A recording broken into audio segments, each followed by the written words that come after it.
Udah mulai nih. Udah nggak ada aba-aba lagi. Lu perkenalan dulu lah. Ntar dulu. Akhirnya kita bikin video lagi nih, podcast. Nggak tahu udah episode berapa dah pokoknya.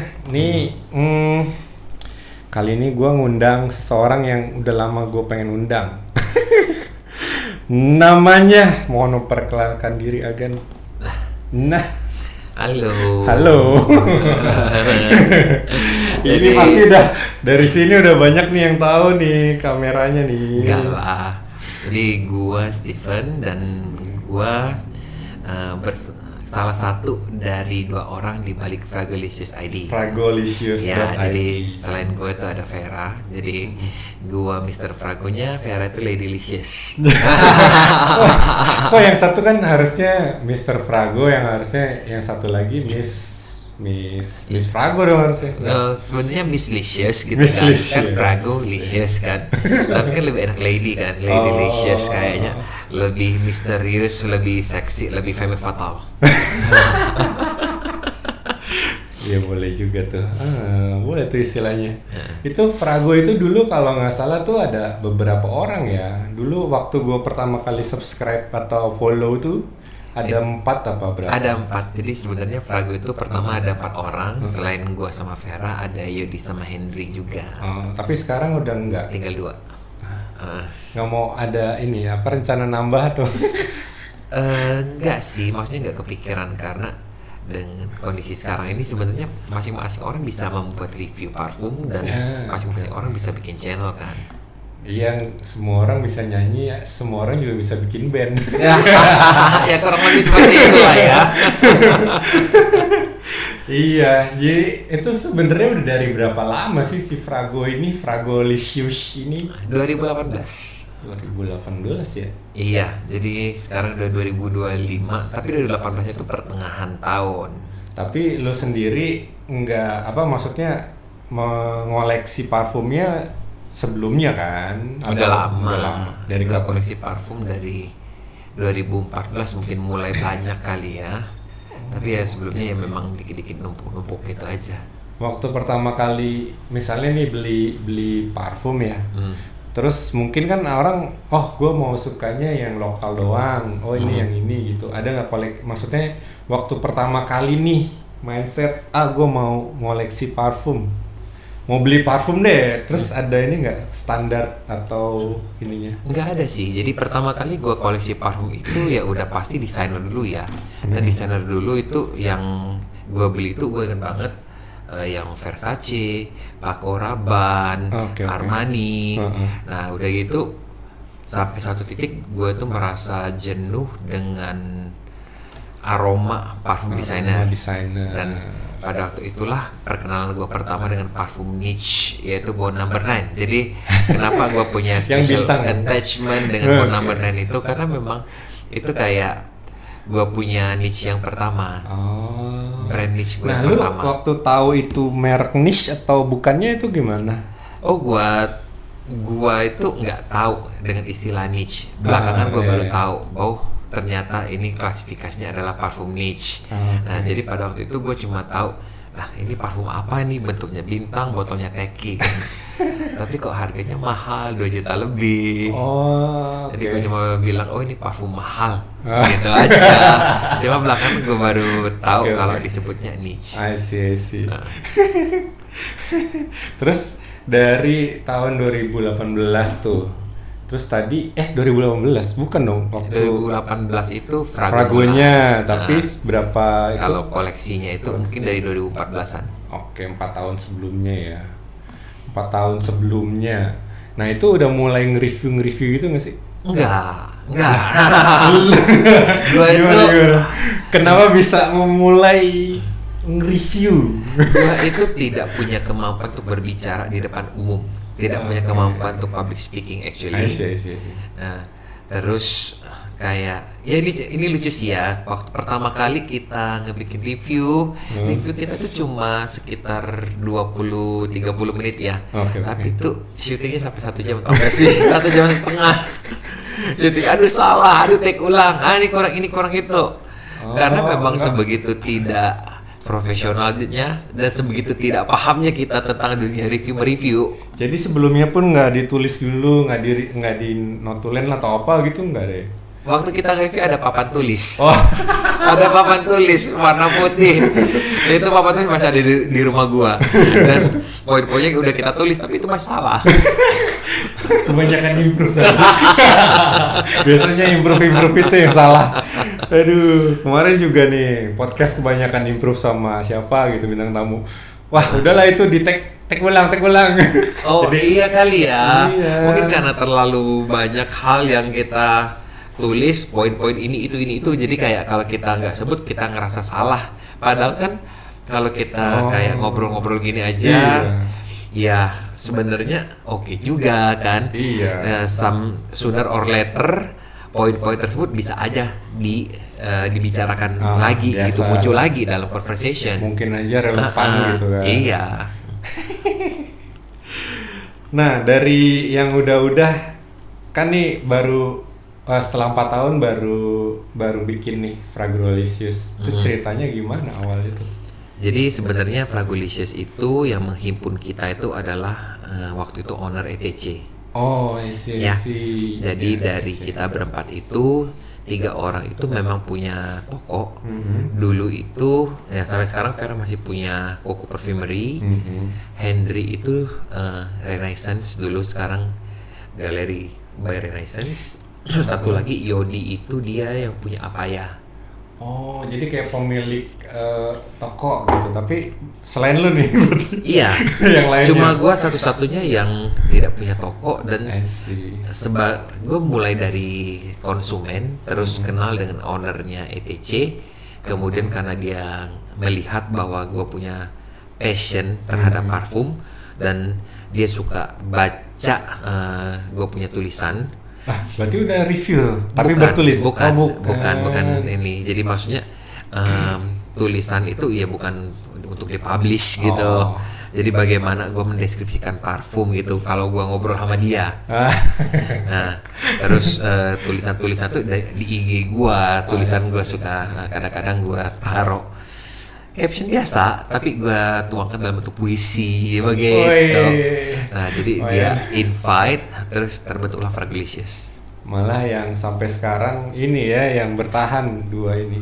Nah, tapi apa hubungannya yang ETC itu dengan Fragolicious? Apakah cuma penggagas saja kalian bikin band dong atau gimana gitu, atau emang ada apa ya? Sekalian nih promosi ini review gitu. Iya, jadi di samping untuk sebagai reviewer parfum gitu, ya tentunya ini ada produk nih, tolong di review gitu. Mungkin sejenis soft selling juga gitu kan. Nah, tetapi kita tidak dibatasi untuk produknya cuma boleh ETC aja. Jadi kita bisa mereview apa aja actually. Iya, berarti emang si ownernya juga ini ya objektif juga ya orangnya. Sebenarnya segala sesuatu berawal dari visi ya. Iya.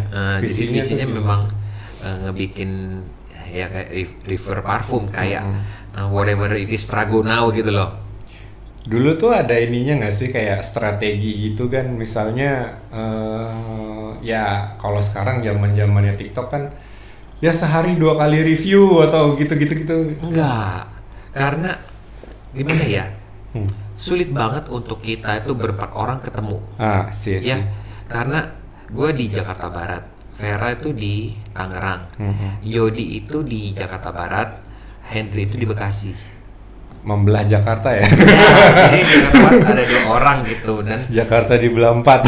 Iya, satu di Tangerang, satu Bekasi kan ujung gitu kan. Betul. Jadi untuk kita ketemu itu memang butuh effort banget. Emang harus ketemu baru bikin review. Iya. Oke. Karena ya jujur ya. Emang. Iya. Memang kalau misalnya dilihat dari pertama yang nge-review ala-ala podcast tuh memang dari awal Frago tuh begitu. Sih. Iya. Nah, kalau misalnya nih, ini udah lama nih, kira-kira udah ada berapa video? Kira-kira aja. Aduh, gue nggak tahu ya. Nyampe 900 mungkin? Enggak lah, enggak nyampe. Jadi kan kalau video yang di YouTube itu berapa puluh ya? Oh Terus, iya, dulu di iya, YouTube. dulu di YouTube. Dan sesudah itu pada waktu YouTube itu kayak enggak terlalu banyak dilirik lagi mungkin semenjak generasi milenial kali ya. Milenial naik, udah gitu Gen X kayaknya sih. Milenial X ya? gue nggak tahu. Jadi pokoknya sebelum Gen Z lah. Iya, sebelum Gen Z. Itu milenial, udah gitu Gen Z naik itu. Kayak YouTube itu memang sedikit ditinggalkan dibanding sama platform Instagram atau TikTok gitu. Apalagi sesudah Gen Z naik ya. Itu memang utamanya kan di TikTok ya. Iya, dulu kayak perang ini sih, kayak perang konten aja sih. Perang konten. Google Jadi sama Metanya. begitu YouTube sudah mulai nggak terlalu banyak, gue sama ini sudah tinggal berdua nih, gue sama Vera. Gue sama Vera bicaralah, terus Vera gimana, kita masih mau posting di YouTube atau enggak? Jadi Vera bilang ya kita fokus di Instagram aja. Oh, jadi sekarang udah nggak post di YouTube atau gimana? Atau ada Kadang-kadang masih ada. Kadang-kadang masih yang ada. memutuskan untuk di YouTube nih, kita taruh di YouTube. Kadang-kadang itu diminta sama brand, maunya YouTube. I see. Oh iya, bisa juga. Iya, udah gitu kadang-kadang gue mempergunakan YouTube itu untuk ngebahas sesuatu yang aneh gitu ya. Dan kayak gue pernah ngebahas Sergio Casamorati yang La Scala Milano. Nah, itu adalah varian Sergio Casamorati yang gue nggak tahu, nggak jelas apakah itu beneran varian resmi dari Sergio Casamorati. Karena di Parfumo tidak ada, di Fragrantica tidak ada, di websitenya Sergio pun tidak ada. Jadi ini beneran nggak sih? Jangan bajakan. Iya, gue nggak tahu makanya. Tapi sampai sekarang udah tahu nih apa jawabannya belum nemu juga. Belum nemu juga. Astaga. Jadi maksudnya yang kayak kalau untuk paru-paru aneh begitu, gue bilang Fer, udah gue bahas sendiri aja di YouTube ya sudah. Tapi udah ini belum sih monetisasi? Instagram maupun YouTube kita tuh tidak dimonetisasi. Iya, tidak dimonetisasi. Sama nih kayak podcast ini tidak dimonet. Iya. Nah, jadi karena memang di satu sisi kita itu enggak suka dengan keribetan yang mengiringi monetisasi tersebut. Dan di sisi lain juga gue sama Vera tuh kepengen kita tuh bisa berdiri sebagai sebuah bukan institusi ya. Frago itu menjadi suatu tempat independen. Oke. Lebih independen ya jatuhnya. Iya. Lagi pula ribet nggak sih kalau ada misalnya kayak tadi 4 orang gitu kan, terus udah dimonet, terus yang satu minta bagian. Nah justru itu. Makanya gitu kan ya, nge-ban. Ya. Jadi kan kalau misalnya dimonetisasi pun kayaknya kita semua itu punya pekerjaan lain. Oh, jadi enggak itulah sebagai sampingan. Jadi hobi ya. Hobi dimonetisasi juga kita paling dapat berapa sih gitu, unless kita punya subscriber sebanyak Komike gitu ya. Komike ayo dong, subscribe dong. Ini jadi dari dulu sampai sekarang tuh kan udah lama banget tuh udah nge-review lumayan banyak. Terus ngerasa nggak sih hasil reviewnya itu tuh punya dampak gitu? Punya dampak di masyarakat lah, kita bilang masyarakat. Di komunitas parfum. Ya di itulah komunitas lah. Iya, jadi satu hal yang gue senang itu adalah membagikan ilmu pengetahuan ya. Dan gue senang kalau misalnya masyarakat itu jadi makin pintar dalam dunia parfum. Jadi kalau kita lebih smart gitu ya, kita tidak gampang ditipu dan kita itu bisa mencintai suatu produk itu karena kita paham produknya, bukan karena kita ikut-ikutan. Iya. Jadi waktu itu juga pernah ngeliat ada postingan yang ngebedain. Jadi yang di IG sih, yang sebelahnya foto yang original, yang ininya yang tahu buatan mana gitu. Terus ya itu berapa hari lah itu, ada replay ada apa gitu kan. Ya memang. Iya gitu. Jadi memang itu tujuannya untuk memberikan edukasi sih, terutama. Dulu gue juga kayaknya di beberapa video gue juga waktu gue nge-review, ternyata itu yang X itu bukannya yang asli. Jadi terus ada yang bilang, udah take down aja bang gitu. Iya, ya, iya. ngapain, maksud gue udah gue usaha keras juga waktu beli loh. Iya, memang. Jadi ya udahlah, gue pikir biarin aja ditaruh di YouTube. Tapi ya itu gue waktu itu masih belum tahu juga mana yang asli, mana yang enggak gitu. Tapi semenjak beberapa post lu juga gue jadi, oh ternyata ada juga ya gitu yang gini-gini. Akhirnya ya udahlah. Ya udah, hati-hatilah gitu kalau itu beli itu. Ada banyak. Tapi emang gue waktu beli yang palsu ya, terus sama yang asli itu lumayan juga sih bedanya. Ya kalau sekarang ya diciumnya gitu. Cuma kalau dulu mungkin gue masih kayak, oh ini sama lah gitu. Gue rasa setiap rakyat pernah punya pengalaman beli parfum palsu. Ya, pasti gitu. Sama kayak orang nyetir mobil tuh pasti pernah nabrak. Bener ya. Gue juga dulu kagak ngerti itu bedanya apa gitu. Tapi ya udah lebih inilah, udah lebih terbukakan matanya. Iya, iya. Iya. Oke. Terus kalau misalnya nih, tadi kan ada pengaruhnya tuh. Misalnya waktu lu nge-review satu nih parfum, tapi bener nggak sih jadi lebih laku atau nggak, gimana? Misalnya kayak disuruh sama Bang ETC-nya terus Gua ini nggak tahu sih reviewnya ya. gimana gitu. Karena balik lagi gua itu kayak kalau di dalam Frago itu gue lebih main hidung aja gitu. Jadi gue tidak tahu apa terjadi di balik layar. Gue tidak tahu seberapa besar. Oke, kalau dampaknya mungkin cukup besar gitu ya di dunia parfum. Nah, tapi kalau misalnya seberapa besar keuntungan yang diperoleh suatu brand atau siapapun yang meminta kita nge-review, gue nggak tahu. Jujur nggak pernah minta feedback gitu, gimana penjualannya meningkat gitu, nggak pernah nanya gitu. I don't really nggak think peduli about juga. it, I don't care about it gitu. Jadi maksudnya Review jujur aja lah ya. iya maksudnya gue kepengen nge-review ya, nge-review jujur gitu. Dan apakah penjualannya meningkat atau enggak, gue nggak tahu. Tetapi gue tidak akan membuat review yang membuat sebuah produk itu jadi dibenci atau jatuh gitu. Gue nggak mau. Tapi misalnya kalau abis ngetek gitu berarti dilihat dulu nih, oh ternyata tadi salah ngomong, atau ini bahaya nggak, atau bikin brandnya turun nggak gitu, itu kayak gitu ya? Iya, jadi kan itu kan bisa kita lihat waktu editingnya. Iya. Ya itu aja. Jadi kalau misalnya itu ya udah kita cut. Sekarang kan banyak banget tuh yang menggunakan tanda kutip influencernya itu banyak lah gitu untuk kayak strategi marketing mereka segala macem gitu. Yang gue lucu sih ada influencer yang justru malah bilang jelek. Terus ya mungkin nggak di publish gitu, cuman mungkin kayak jadi catatan di ngeluh aja gitu.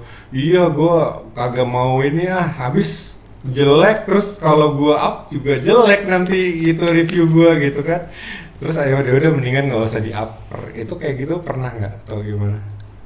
Biasanya kalau misalnya suatu produk itu menurut gue jelek lah ya. Iya, bilang jelek deh pokoknya. Gue akan nge-DM. Kan nge-DM. Gue gak akan tayangin. Oke. Jadi maksudnya feedback yang gue kasih itu gue sampaikan lewat DM. Gue kasih tahu gitu kira-kira room for improvementnya di mana, apa yang bisa dilakukan untuk membuat scent-nya lebih bagus, botolnya lebih menarik, atau misalnya supaya bisa lebih sukses di pasaran. Dan itu gue kerjain lewat DM sih. Kritik yang membangun gitu. Gile, gue dulu kayaknya ada nggak sih, pernah ngirim nggak sih yang nggak di kalau sama yang lain ada yang pernah, ini jelek gini terus yaudah gue nggak tayangin. Oke, siap. Ya justru kalau bagi gue ya, kan gue perfumer nih, pas gue tahu itu gue justru malah seneng sih. Gue nggak tahu kalau brand lain ya. Justru ada beberapa yang udah terlanjur dipasarin, setelah gue dapat feedback itu gue mikir iya ya bener juga ya, terus yaudah gue karena ngejualnya juga kayak cuman online gitu ya, mending udah gue ganti aja langsung tutup gitu atau gue tarik lagi kayak gitu. Ada nggak yang sampai kayak gitu? Ada nggak ya yang maksudnya sampai dia Sampai tarik nggak gitu jadi ya? gitu atau tarik?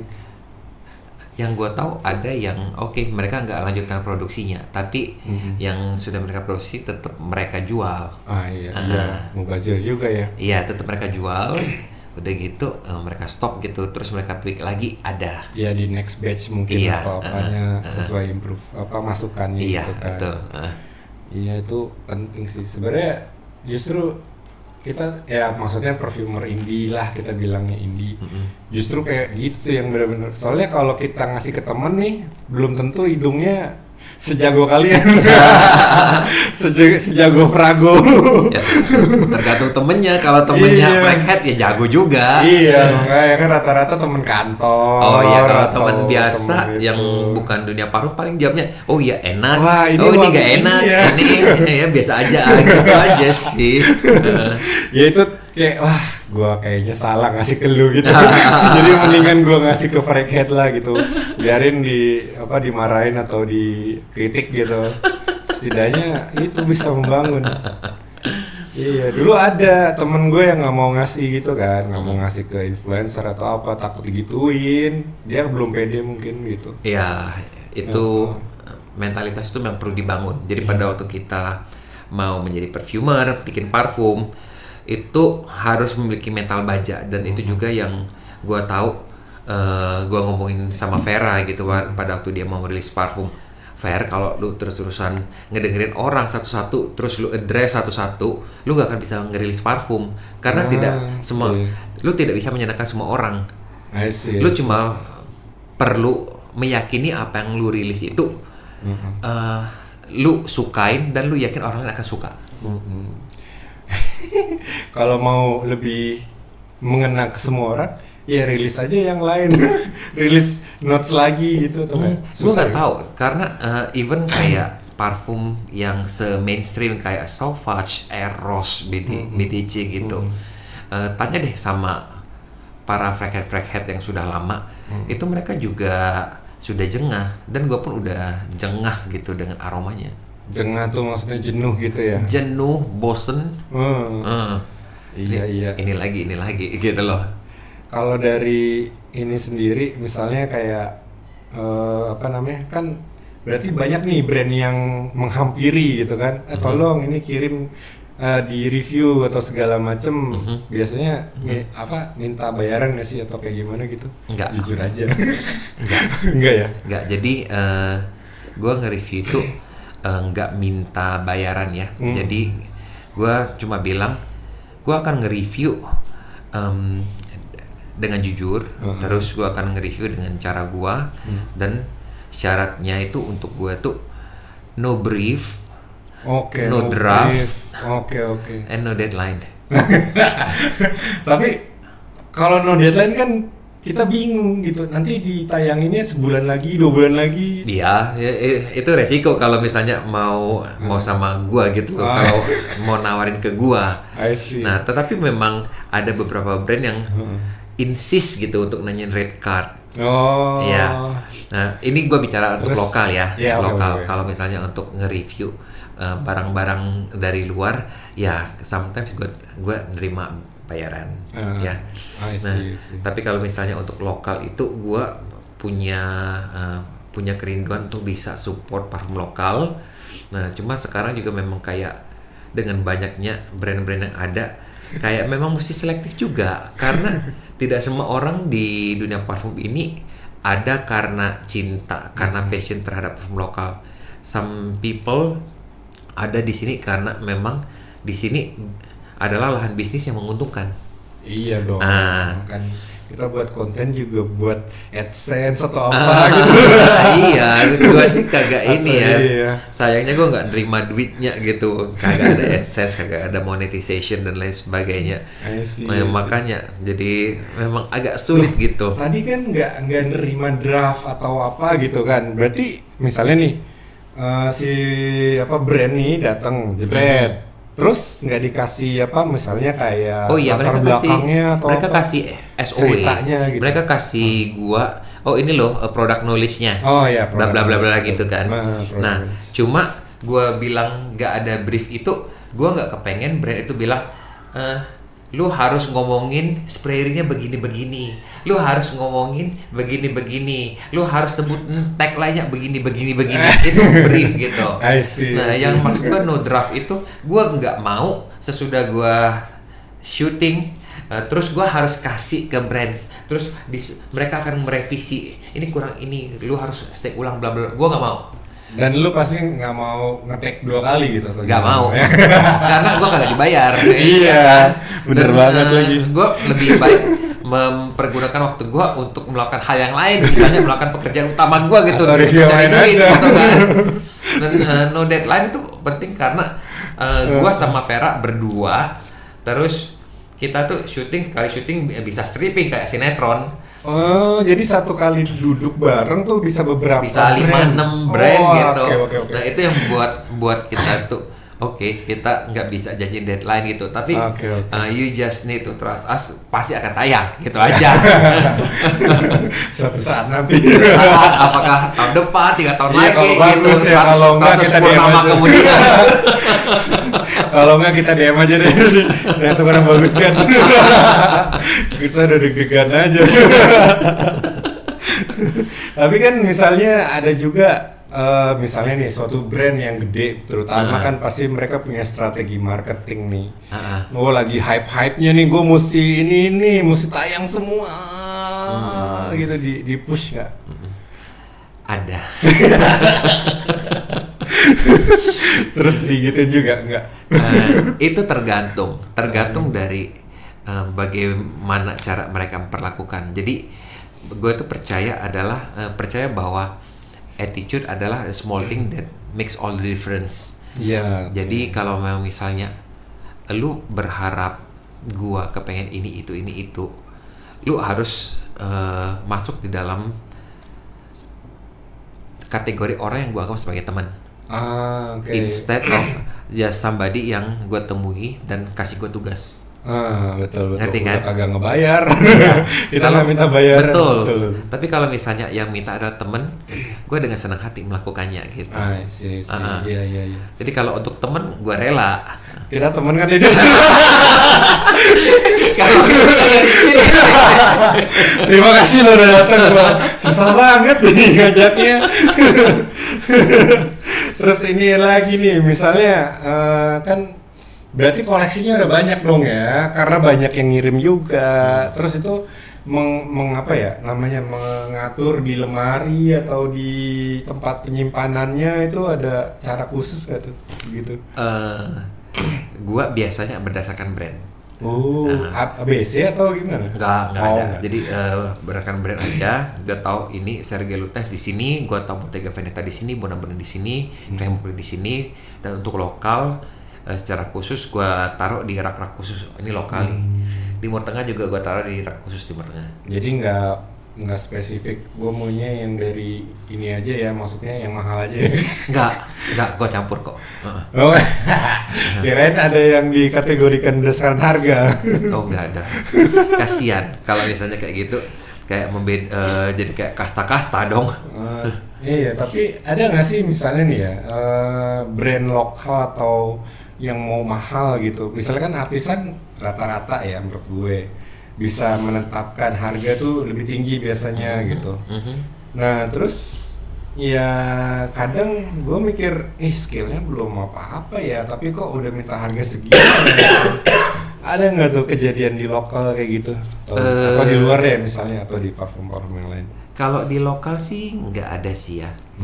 Jadi kalau brand lokal yang harganya itu lebih tinggi dari brand lainnya, sejauh ini gue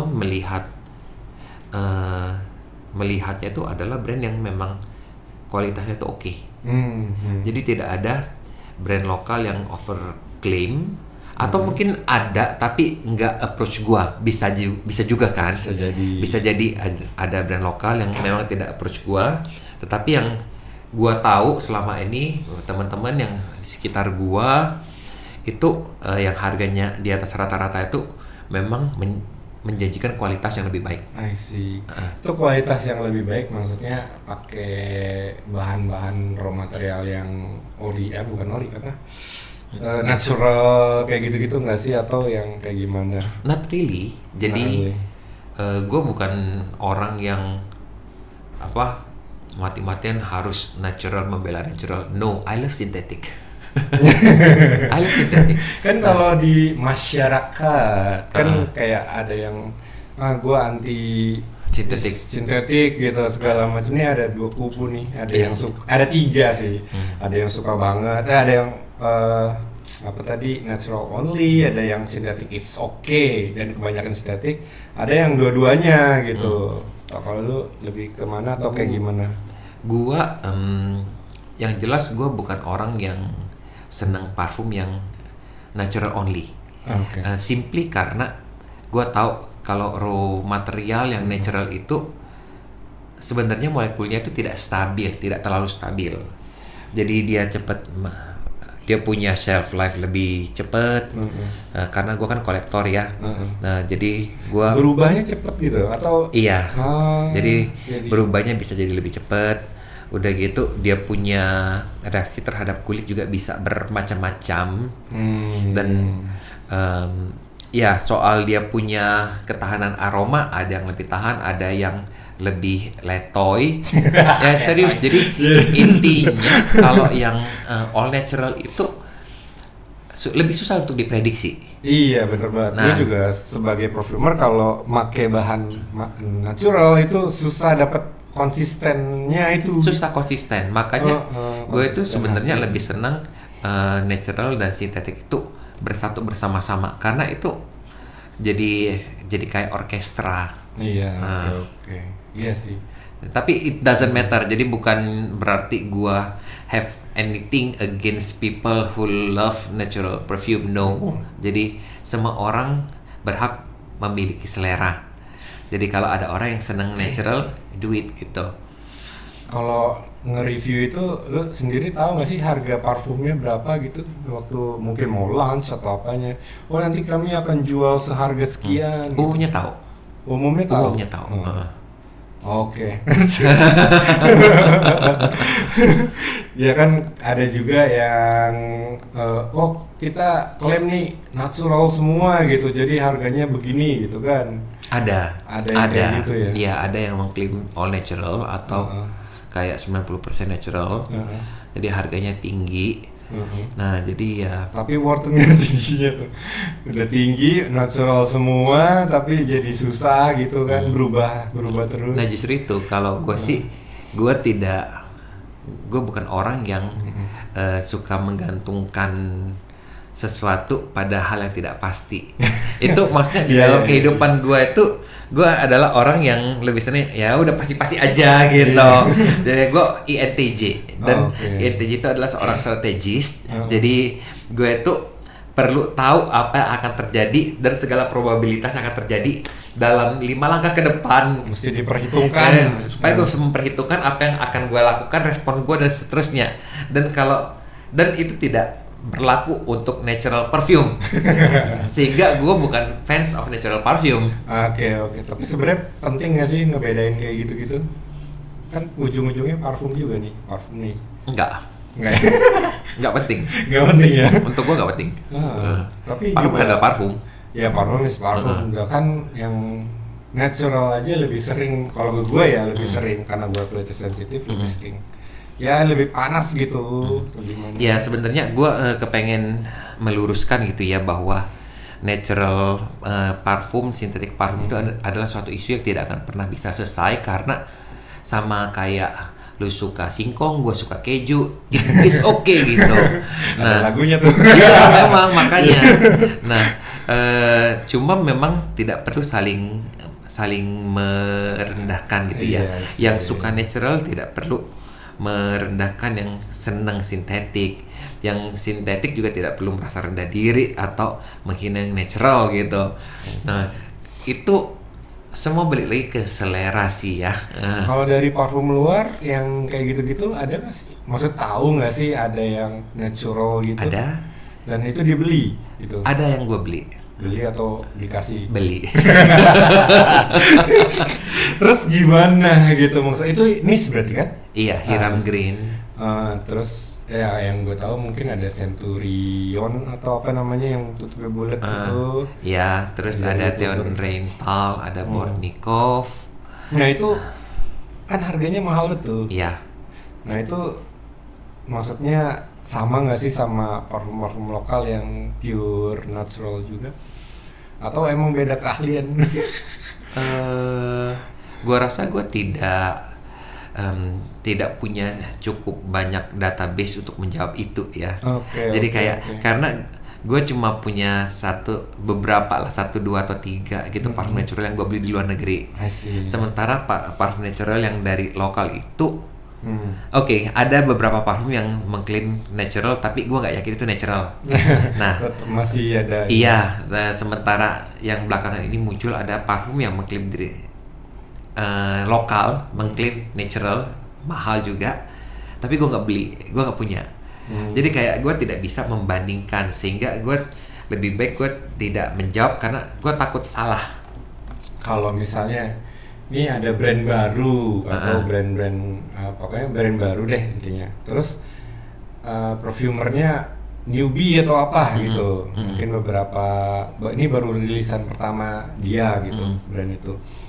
Terus bisa ngebedain nggak sih maksudnya si ini brand yang udah lama, perfumernya udah lama.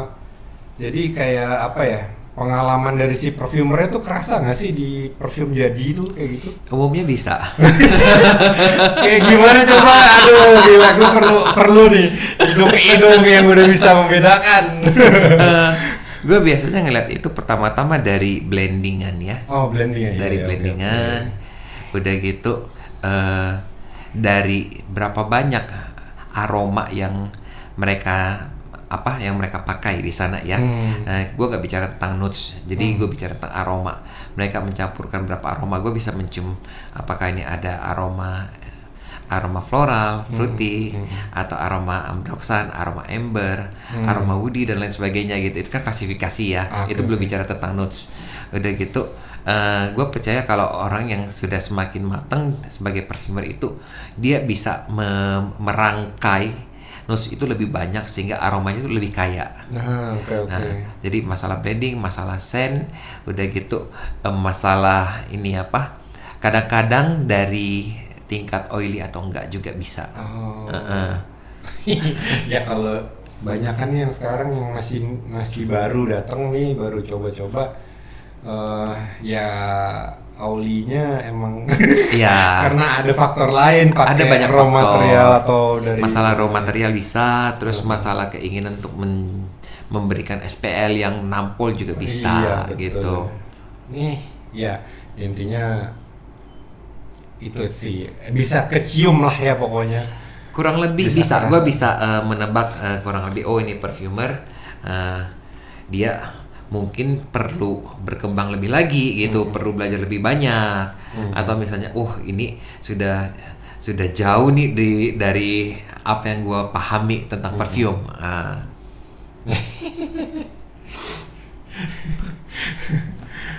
Wah, kalau gue nanya ini kayaknya ini dong perfumer favorit lokal. Jangan. Next pertanyaan. Ini kan misalnya kayak ada parfum-parfum yang beli di luar nih ya. Beli atau dapat dari luar lah ya. Ini dari luar gua kagak pernah dapat, gua beli semua. Iya. Maksudnya ada nggak parfum luar? Maksudnya dibandingkan lah ya. Sekarang tuh parfum lokal kita itu udah gimana ya, kayak desainer class atau gimana gitu kategorinya udah mengarah ke sana belum, apa masih jauh? Jauh sih enggak ya. Jadi kalau misalnya yang gue bilang negara-negara yang parfumnya itu masih jauh kualitasnya dengan desainer, itu mungkin kayak parfum yang Singapura, Filipina, Malaysia gitu ya.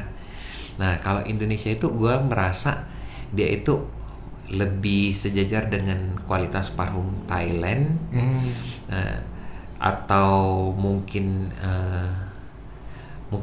parfum Timur Tengah gitu ya. Cuma untuk sampai ke tahap desainer yang kayak atau niche gitu ya, parfum Tom Ford, Bon Number 9 atau misalnya parfum Versace gitu, ya masih panjang jalannya.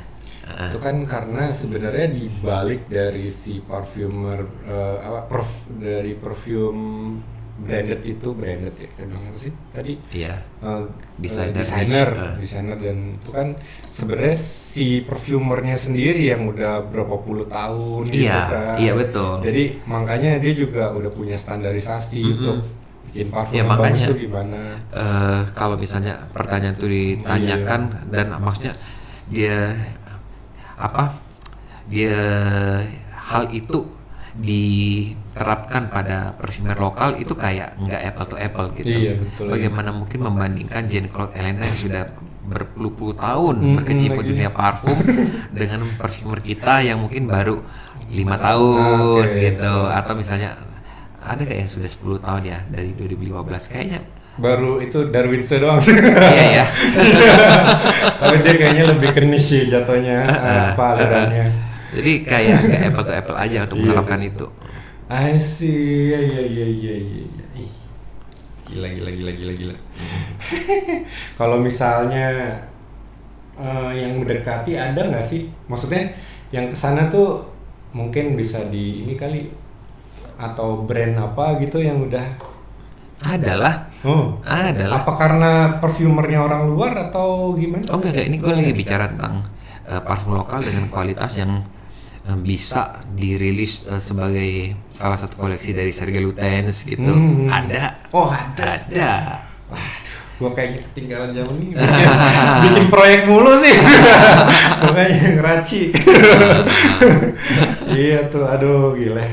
Ntar kita ngomongin masalah itu lain kali. Terus kalau misalnya nih dari trennya sendiri, tren global, maksudnya gini kan biasanya tuh negara punya kayak misalnya di Indonesia lah kita lagi panen apa, misalnya panen mangga gitu, semua jualan mangga. Itu tuh align banget nggak sih sama tren-tren yang dari luar gitu, gimana? Align justru. Iya. Jadi kalau misalnya di sini lagi musim iris misalnya, kalau tahun kemarin teh sih, setahu gue ya. Teh dan iris. Terus di luar juga kayak gitu.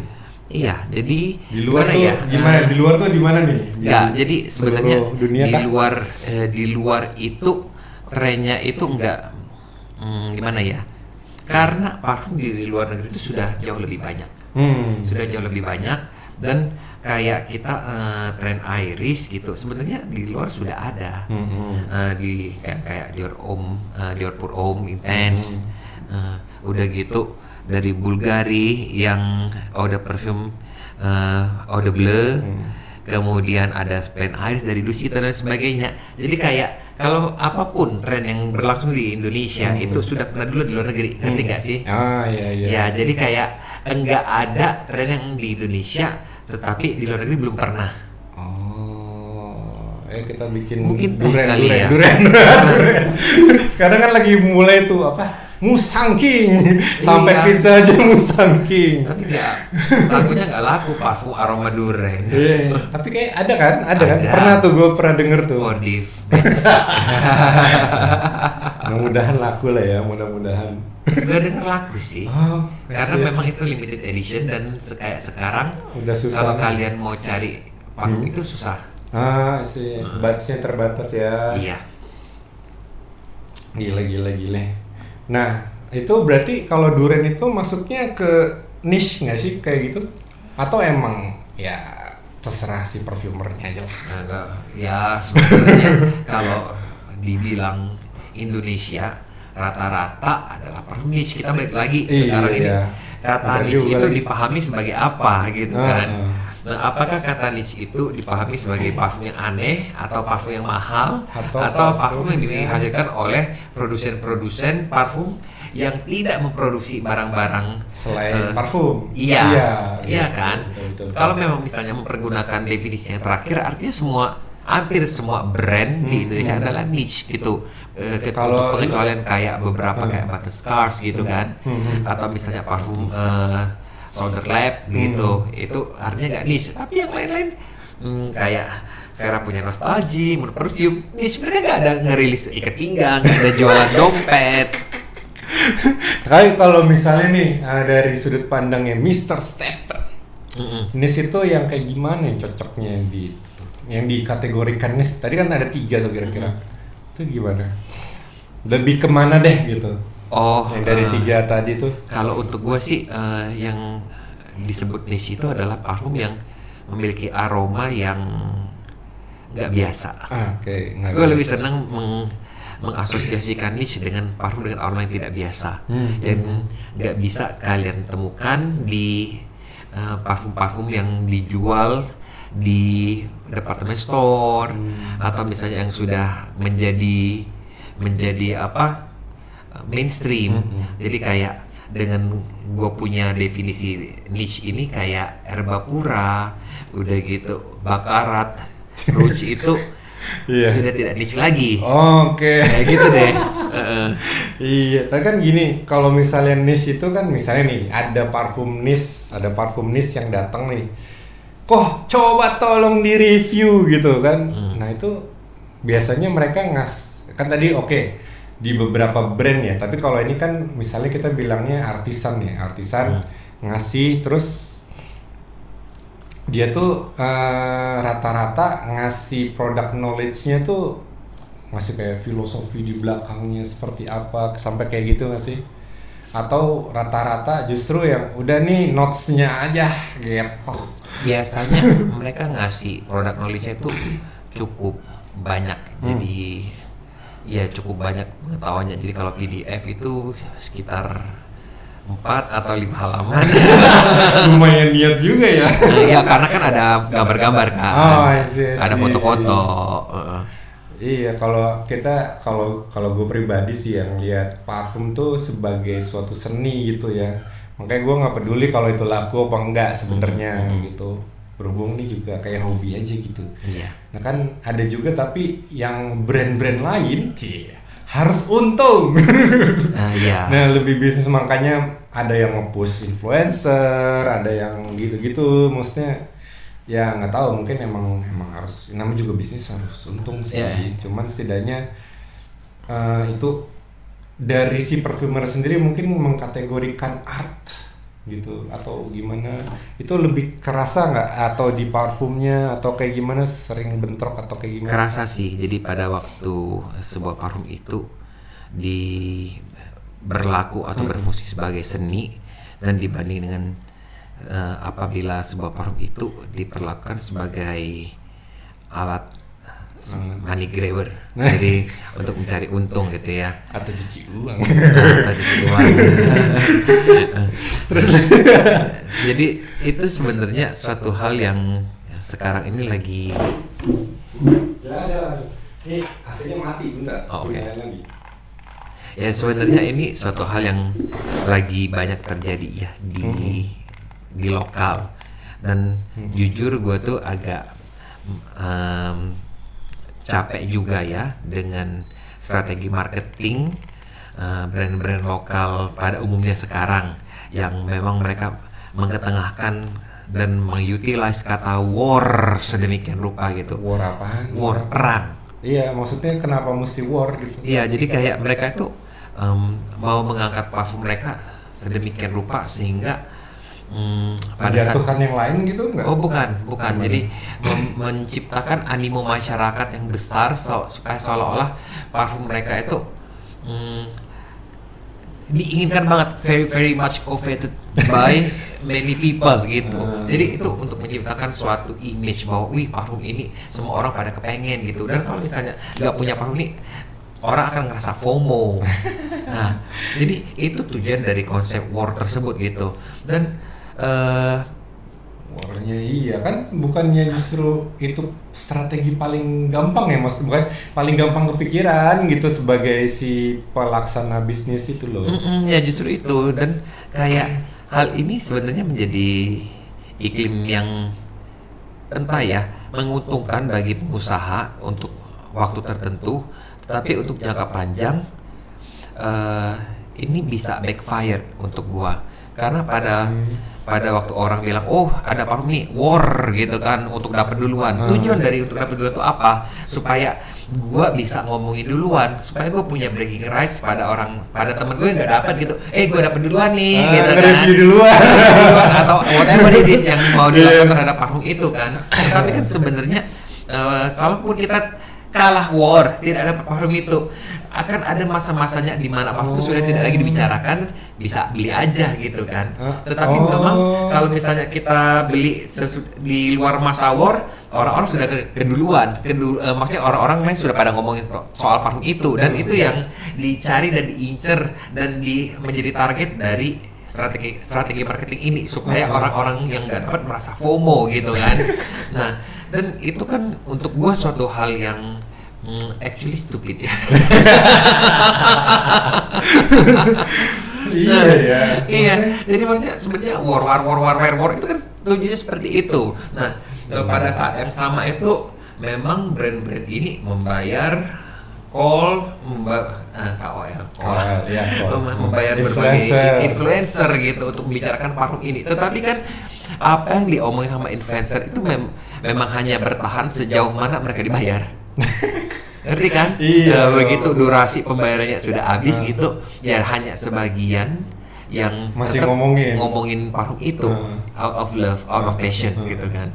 Nah, itu yang menurut gua iklim yang tidak sehat gitu, yang membuat dunia parfum ini jadi kayak ya lahan yang menguntungkan tetapi juga melelahkan untuk orang-orang yang memiliki kecintaan terhadap dunia ini. Jadi kalau gue lihat berarti di dunia reviewer ya, reviewer itu juga kayak gitu ya, maksudnya yang lainnya udah ngebahas kok, gue belum dapet nih barang, atau gue perlu beli aja ya gitu, kayak gitu, sampai FOMO juga dianya gitu. Iya kayak gitu. Iya gitu. Iya bener nggak sehat sih. Iya, makanya gue itu sebenarnya sangat respect pada brand-brand lokal yang low key ya, jadi yang down to earth. Jadi kayak mereka ini nggak perlu banyak orang ngomongin parfum mereka gitu. Mereka punya prinsip kualitas will speak for itself. Jadi nggak perlu banyak orang ngomongin, nggak perlu war gitu. Dan misalnya kayak yang event hari ini personal chemistry, udah gitu alien object, udah gitu ada Hauser gitu. Atau E3 gitu yang dia punya harga masih oke, masih dalam budget sebagian besar masyarakat Indonesia, tetapi tidak menciptakan suatu situasi di mana parfum gua tuh enak banget, lu kalau nggak memiliki parfum gua lu ketinggalan, hidup lu nggak ada gunanya, gitu loh. Iya lah. Nih, kita lagi tadi kan masalah FOMO ya. Kalau menurut gua ya gimana ya, namanya juga gini nih. Kita nge-review, misalnya Mr. Stephen nge-review nih. Terus kan kita nggak bisa cium kan ya. Terus menjelaskannya itu juga butuh skill dong berarti kan. Nah, itu misalnya gue terpengaruh. Oke nih kayaknya nih. Dia udah suka nih. Gue juga gue percaya hidungnya dia gitu. Terus kalau gue beli itu namanya blind buy nggak, atau tetap gue blind buy lah. Kok gitu kan udah tahu nih sebenarnya, otak gue tahu nih, dia kalau bilang tuberosnya oke, yo kan? Iya. Nah ini sependapat biasanya gitu. Terus gue beli udah langsung beli aja online. Nah itu termasuk blind buy atau? Ya itu kalau di agama Kristen itu ada yang dibilang berbahagialah engkau yang percaya meskipun tidak melihat, ya kayak gitulah gitu ya. Jadi meskipun tidak mencium gitu, percaya sama hidungnya reviewer gitu. Iya. Tapi kalau memang misalnya teman-teman punya budget yang terbatas, gue tetap sarankan coba Diken dulu sih. Diken dulu. Tapi sekarang Diken emang walaupun parfum lokal banyak yang dikenin ya gitu. Iya, ada kok. Gue juga kadang heran gitu, kenapa parfum lokal nih misalnya harganya sekitar 200.000 gitu. It's okay lah, maksud gue, bagi gue ya udah ini nabung sebentar bisa lah gitu. Nggak perlu beli Dikennya. Jadi harga Dikennya berapa gitu. Biasanya 10.000 sampai 20.000 sih cuma. Kayaknya botolnya sendiri aja kalau itu udah 3.000 sendiri udah untung. Iya justru itu maksudnya Diken untuk parfum lokal tuh nggak mahal kok. Tapi kalau gue sebagai yang bikin parfum gitu, nih harga udah paling murah nih, misalnya kayak cuman 200.000, gue ditanyain Dikennya mana Mas ya? Gitu. Aduh, gak usah, beli aja tuh cuman 200.000. Mungkin lu perlu ngerilis sejenis kayak travel set gitu. Travel Jadi set. yang ukurannya paling cuma 10 mili gitu. Iya. Jadi orang beli 10 mili dibanding 50 mili masih lebih rela lah gitu kalau untuk nyoba. Kalau misalnya nih, gue mana ya? Ya misalnya botol segini nih, ya oke lah ya kita bilangnya nih. Tapi misalnya kalau gue disuruh beli bikin dekan yang kayak segini gitu, Itu jangan dijual sebagai dekan, dijual sebagai ini travel size. iya travel size ya. Iya, jangan bilang dekan. Oh, kalau mau dekan ini beli aja travel size-nya. Oh iya. Gue kadang-kadang kehabisan kata-kata sih, soalnya udah ini gue udah jual murah, udah terus kalau gue bikin kayak gini, gue bisa pikirin lagi packagingnya, terus apa? Iya, memang. Stikernya lagi, ya nggak sih? Iya. Jadi bilang aja travel size gitu dan ya mau dihias sih bagus tapi kalau enggak ya udah mau gimana lagi. Iya, ayo ntar dijual terpisah gitu. Dijual terpisah. Karena parfum lokal murah kalau memang misalnya didekan lagi ya memang gimana untung gitu kan. Iya betul banget tuh. Ya tetap aja. Yang decanternya aja tetap bikin decan ya. Iya tetap ada yang beli Diken kok. Tapi biasanya orang yang nge-hype atau apa tuh lebih cenderung beli yang beda botolnya atau dia beli Diken dulu ya. Kalau nih pengalamannya dari Mr. Stephen nih. Orang yang nge-hype tuh apa tuh? Jadi berikan definisi orang yang tadi nge-hype. kayak gua. Contohnya gue percaya banget nih sama lu reviewnya. Oh iya, gue juga dari dulu ngincer nih parfum ini gitu. Ternyata baru muncul nih, yaudah gue beli langsung gitu. Tapi gue nggak beli Diken kan, gue termasuk ke bawah hype dong kayak gitu. Oh, iya itu mah tergantung dari kemampuan ekonomi. Harganya berapa juta, taunya Iya. nggak cocok. Gimana dong?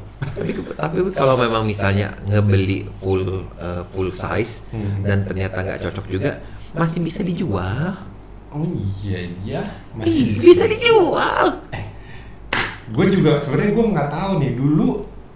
Kayaknya parfum gue yang sangat limited, maksud gue emang udah kagak bakal mungkin gue bikin lagi karena catatannya hilang rumusnya. Terus ada yang jual di Tokped, entah nggak tahu itu, tapi beneran dia bilang sih masih baru ya gitu, sampai sekarang pun kayaknya belum laku sih. Terus ya udah, maksud gue sebenarnya ada nggak sih yang kayak dia tuh jual nih parfum lokal, beli maksudnya parfum lokal terus dijual lagi, jadi kayak dia tuh sebagai distribusi. Ada reseller ada lah. Tapi kan kita sebagai si brandnya atau si perfumernya pasti udah punya si ini dong, punya apa? Oh ya nggak apa-apa. Punya Tokped sendiri. Misalnya. Nggak masalah. Punya e-commerce. Apa kabar orang-orang yang just tipper kalau misalnya ke Soy udah gitu JXB. Bener juga lagi. Kalau just tipper, aduh gue belum tahu lagi tuh sistem just tipper gimana sih. Kalau dari Mr. Stephen nggak pernah itu apa namanya just tip atau kayak gitu. Nggak. Kan pasti diundang ke JXB ya. Siapa lah. Nggak mau gua nggak mau nenteng barang banyak gitu. Iya, itu sebenarnya gue masih ngulik sih just tipper itu. Tapi kenapa ya, maksudnya ya enggak, maksud gue heran aja, dari pikiran gue nggak kepikiran kalau kenapa dia beli nih terus dia jual lagi, padahal si orangnya, si brandnya sendiri padahal jelas-jelas sudah bikin di brand apa, misalnya Tokped sendiri lah gitu contohnya. Cuman dijual di Tokped gitu, tapi ya udah dia juga jual di Tokped gitu Ya karena ada orang yang nggak kebagian kalau limited. Kalau enggak ya, kalau enggak juga emangnya semua parfum itu terus diproduksi. Oh iya bener juga, bisa suatu saat langka ya. Iya, suatu saat kan jadi langka. Jadi kayak investasi nggak sih? Investasi sebenarnya. Gue jadi keinget ini nih. kayak kartu-kartu TCG gitu. Iya. Iya kan? Kartu Street Fighter. Kartu Gila. basket.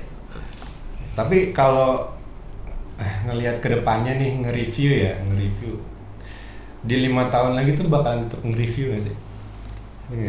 Gua. Iya dong. Iya. Iyalah. Karena emang passionnya di situ. Karena gue suka parfum, gue suka wangian. Jadi kalau memang misalnya keadaan memungkinkan gitu, gue tetap akan nge-review sih. Jadi kayak it doesn't matter apakah review gue ditonton orang atau kagak gitu.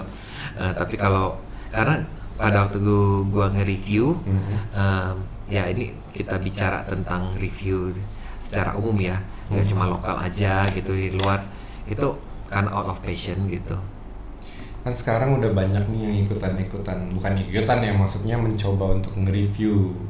Mungkin kalau biasanya di IG, sekarang kan udah ada TikTok, udah ada macam-macam deh. Nggak tahu apa lagi sih, kayaknya cuma TikTok, IG sama YouTube doang ya. Nah So far, itu ya. dulu nih 2014 kan masih jarang Kagak tuh. ada. Jarang kan? Kagak ada. Masih bisa dihitung jari lah gitu. Terus sekarang nih berapa tahun tuh ya? Sudah 11 tahun lalu. 11 tahun. Itu udah beda banget nih, udah banyak banget yang nge-review gitu. Sebenarnya ada, kalau dari sudut kacamata yang Mr. Stephen, gimana sih perkembangan reviewer parfum justru dari waktu itu sampai sekarang dulu nih? Perkembangan reviewer parfum sebenarnya pesat, dan gue sih senang-senang aja ya. Jadi banyak teman-teman yang review parfum, dan ya bagi gue it's about passion gitu. Dan ya gue tahu sih memang ada teman-teman yang it's about money juga. Tapi ya masing-masing orang punya jalan ninjanya gitu. Jadi ya nggak apa-apa kan, for whatever reason the review is given. Iya. Dan sampai 5 tahun ke depan juga gua rasa sih masih akan banyak bermunculan reviewer baru. Hanya saja reviewer yang memang melakukan reviewnya bukan karena passion, tapi karena berbagai macam alasan lain gitu. Ya kayak sekarang pun ada reviewer yang sudah tumbang dalam arti sudah tidak nge-review lagi. Misalnya 5 tahun lalu dia ada, terus sekarang terus dia berhenti nge-review gitu. Dan gua rasa hal itu akan terus berulang. Jadi sama kayak 5 tahun ke depan akan ada reviewer baru muncul, dan reviewer lama yang retire gitu aja. Ya, atau sebentar doang. Iya, itu sebuah cycle. Ya, bener-bener. Ada nggak sih kayak ngelihat, oh ini bedanya reviewer yang baru atau yang berbakat dengan yang udah bukan senior ya, yang udah lama lah ya, kita bilangnya udah bertahun-tahun. Pernah ngelihat nggak sih review lain gitu, reviewer lain? Iyalah. Jadi Mas kok nge-review gitu amat gitu.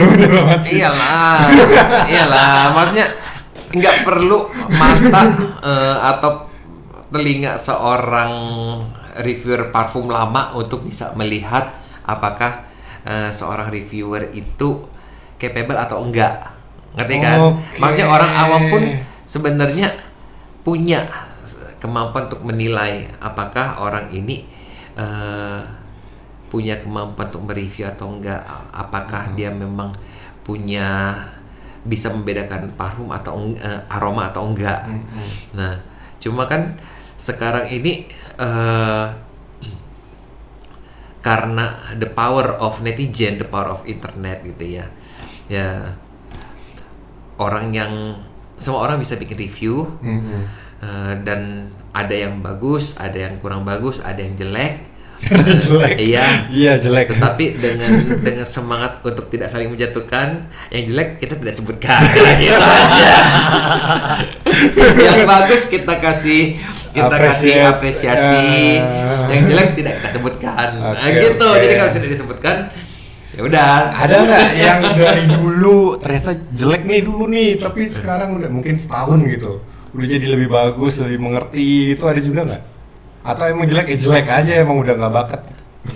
Gua gitu. Kayaknya semua orang yang memang keep doing what they're doing, mereka akan improve. Yes, betul banget. Jadi nggak usah takut lah ya buat nge-review. Gue juga dulu kan bikin parfum ya cupu banget anjir, belajar otodidak segala macam, tapi ternyata sekarang dibanding gitu ya, kalau dibanding sama orang yang baru mulai, ternyata gue udah lebih ngerti gitu. Iya, memang Ya seperti kan, itu. gitu.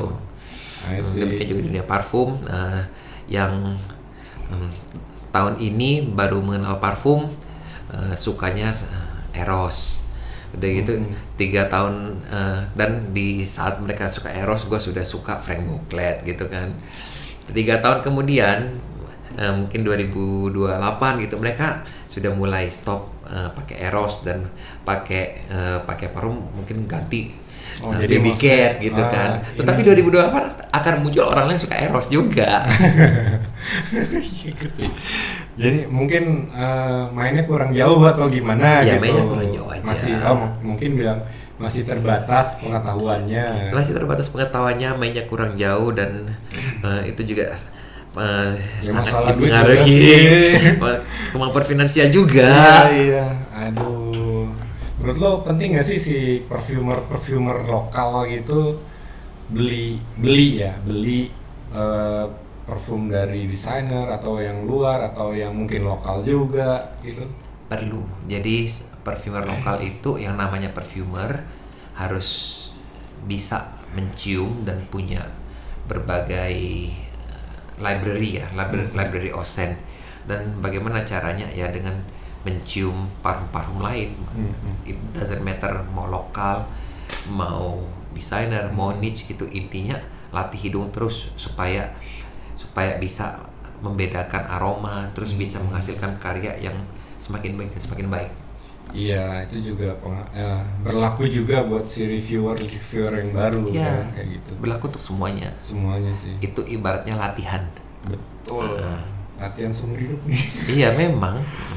Kalau misalnya ada nggak wejangan lain nih selain misalnya nih gue punya duit terbatas nih ya, udah makan susah atau apa gitu, terus gue pengen reviewer biar dapet duit, tapi review parfum gitu, itu ada nggak tips and trick? Soalnya kan pasti gue khawatirnya yang dia review kan yang kayak dari itu dong, dari misalnya, bukan gue bilang salah juga sih, misalnya di sekitar dia mungkin ada yang di pinggir jalan tuh apa namanya, refill gitu kan, dia review dulu nih, gue kemarin review pakai refillan ini namanya gitu-gitu. Itu menurut lo gimana?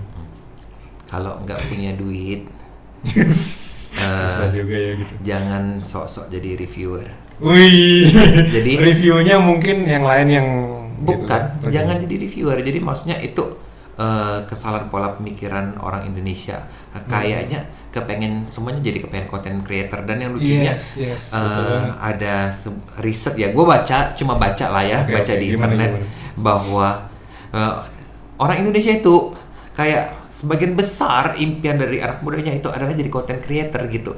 Enggak segampang itu jadi content creator, dan tidak semua content creator itu bisa sukses, ngerti kan? Kalau memang misalnya nggak punya duit, kerja, jangan nge-review. Loh, kalau kerjaan yang nge-review? No, nge-review itu menjadi suatu pekerjaan bagi orang yang memang punya modal untuk melakukan review. Jadi kalau memang misalnya nggak punya modal, kerja kek, jadi Gojek kek, Gosen, Gokar, atau buka restoran, buka warung, atau jadi satpam, jadi karyawan.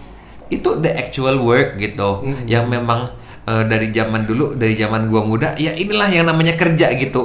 Yang namanya content creator itu baru muncul di tahun berapa? 2010, 2015 gitu. Iya kan? Ya kerja the actual work gitu. Kerjain benar-benar jadi ajudan kayak jadi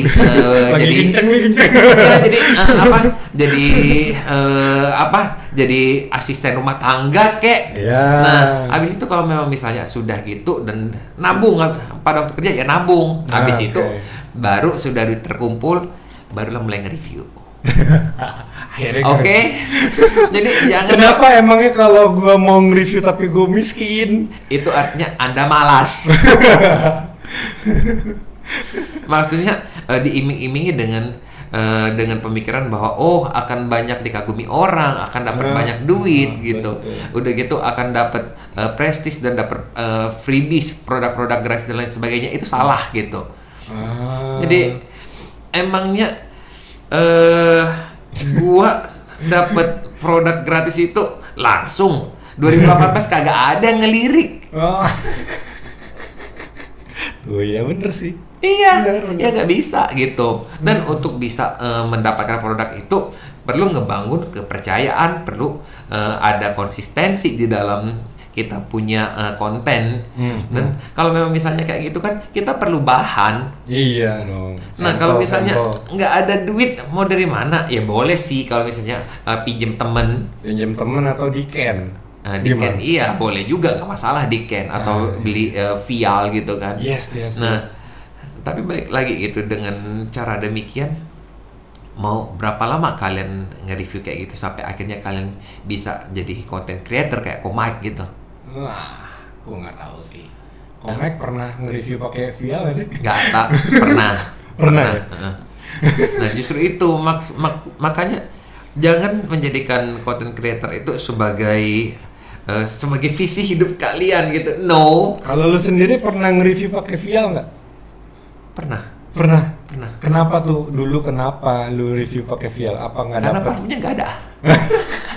Luar negeri atau Iya, gimana? parfum luar negeri. Oh, I see. Ya susah dapetinnya, distribusinya terbatas. Iya betul. Iya, gue juga heran sih kenapa orang-orang ke Freak Headline tuh bisa dapat yang terbatas itu tuh. Padahal kayak misalnya Centurion tuh dijualnya kan hanya di mana-mana gitu. Ternyata bisa dapet. Kalau ada kemauan ada jalan lah. Biasanya udah ngulik-ngulik nih. Ya, yang hobi-hobi beli-beli parfum ada ini dapat. Kita belinya di sana gitu sih. Jadi kalau lagi gathering suka kayak gitu nggak sih? Kayak Iya. ngasih tahu, Iya. ini belinya di sini Iya, gitu. iya, pasti. Wah, enak dong. Tapi kalau misalnya pernah nggak nih out of nowhere nih, jadi lagi gathering misalnya para reviewer, terus ngebandingin atau mungkin bukan ngebandingin ya, mungkin kayak ngasih tahu, oh ini brand lokal ini gitu. Omongannya tuh brand lokal ini oke, coba deh gitu. Kayak gitu nggak sih? Tahu gimana? Oh iyalah, kan kalau kita gathering itu kita saling meracuni satu sama lain. Di satu sama Nah, lain. tujuan kita gathering itu adalah membawa kasih cium parfum pada teman kita supaya dia beli dan dia miskin seperti kita. Gitu. Miskin seperti kita. Iya. Buang duit. Iya. Bakar duit Iya ya. betul, karena miseryless company. Padahal kan kalau dipikir-pikir ya misalnya belum tentu dapat, kita bilang afiliator nggak juga kan ya kalau kayak gitu. Enggak. Jadi kayak cuma ngeracunin aja udah. Iya ngeracunin aja. Nah itu maksudnya itu yang membedakan kita yang memang passionate sama parfum sama orang yang memang di dunia ini untuk cari cuan. Sih. Jadi kita tahu kita beli parfum itu kita buang duit gitu dan makanya kita tuh nggak pernah kaya karena udah buang duit udah gitu berubah jadi botol tuh kan. Nah jadi kita nggak seneng tuh teman kita banyak duitnya gitu. Lu cium deh ini biar dia beli juga gitu. Jadi kita sama-sama jatuh miskin. Yang diuntungkan justru perfumernya. Iya. Iya. Jadi nggak pakai afiliasi, nggak pakai keranjang kuning, nggak pakai gitu, nggak ada. Gini, belinya di sini. Sini gua kasih linknya ya. Gue kasih linknya ya. Ini paling murah loh. Ini limited edition loh. Lu kalau nggak beli sekarang, lu nggak bisa dapat lagi. Dia beli nih, gua dapet diskon. Gak gitu ya. Gak segampang itu ya. Nggak, gue nggak dapat apa-apa. Oh, iya. Dia beli nih, yes, seneng gue gitu. Intinya duitnya habis gitu. Kesenangan pribadi. Iya. Iya ya, tapi emang sih kerasa banget ya dulu waktu gue pertama kali ngirim nih, belum kenal kan sama Mr. Stephen. Dulu ya ngirim nih tapi emang bener-bener dapat dampak nih buat si perfumernya tuh, wah gitu. Gua ada yang nge-add Instagram nih. Lu cuma nge-add doang bukan itu udah seneng banget gue. Terus ya udah maksudnya wah jadi setelah videonya tersebar gitu kan jadi ternyata banyak yang nge-follow kayak gitu-gitu. Ya syukurlah kalau kayak gitu.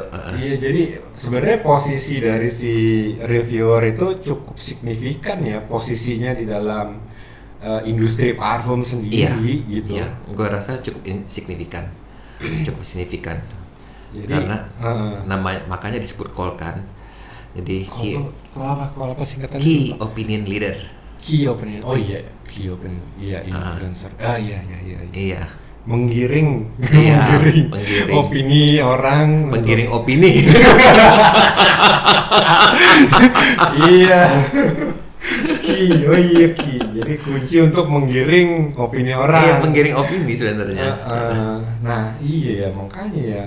Oh iya, gue baru paham sih di sini industrinya gitu ya. Makanya emang ternyata karena beberapa orang juga jadinya tahu juga posisi itu ya monetize, ya nggak sih? Iya sih. Iya, jadi ya jangan salahkan mereka jalan ninjanya begitu. Iya, gue bertanya-tanya kalau gue monetize gitu udah dapat duit banyak kali ya. Nggak banyak lah tapi lumayan. Setidaknya gitu. balik modal buat beli parfum ngeracunin orang. Mungkin bisa balik modal, entahlah. Tapi ke depan maksudnya nggak ada kepikiran buat monetize atau apa? Nggak ada. Yes. Gue juga kayaknya sih YouTube nih kayaknya nggak gue monetize sih. Mudah-mudahan konsisten. Ayo ada banyak cara lain lah maksudnya daripada monetize. Iya. Cuman ngomong-ngomong atau itu lebih baik kita kayak memberi ilmu, makanya gue bikin nih podcast. Iya, Mak. Itulah dunia parfum buat gue buang duit, bukan buat gue cari duit.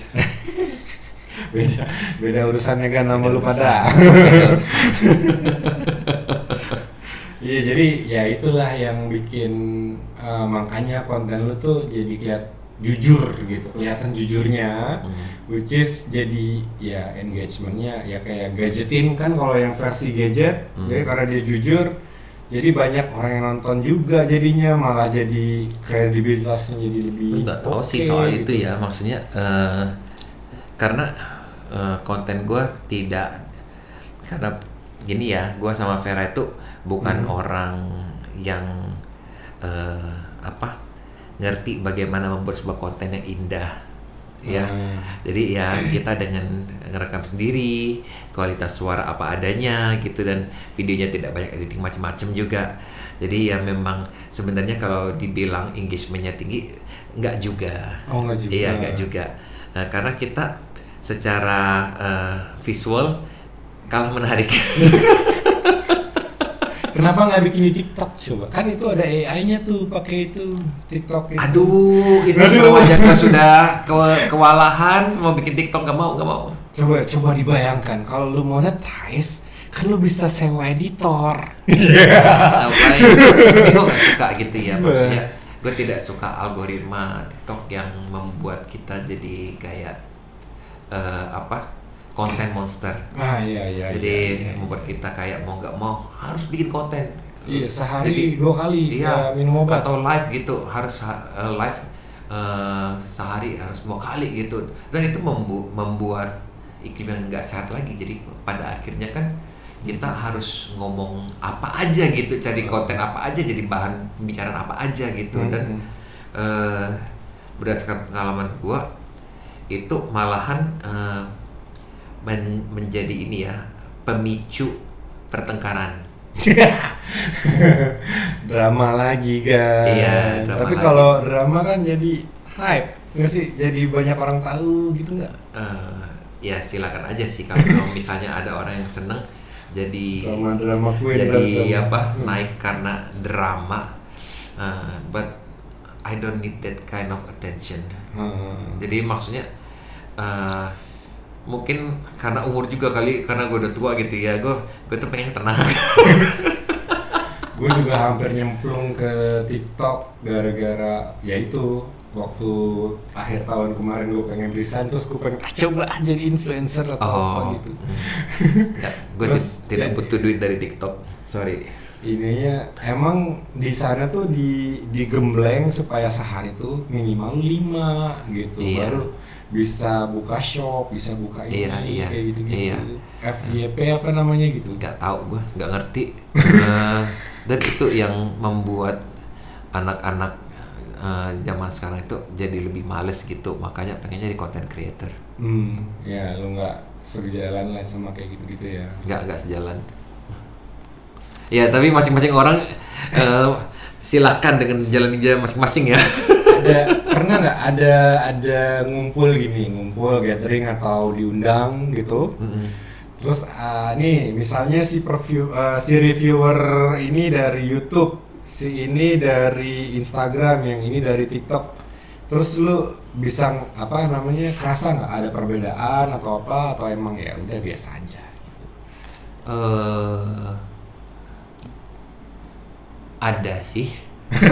Wah, gue jawaban yang tidak Nggak, bakalan biasa aja.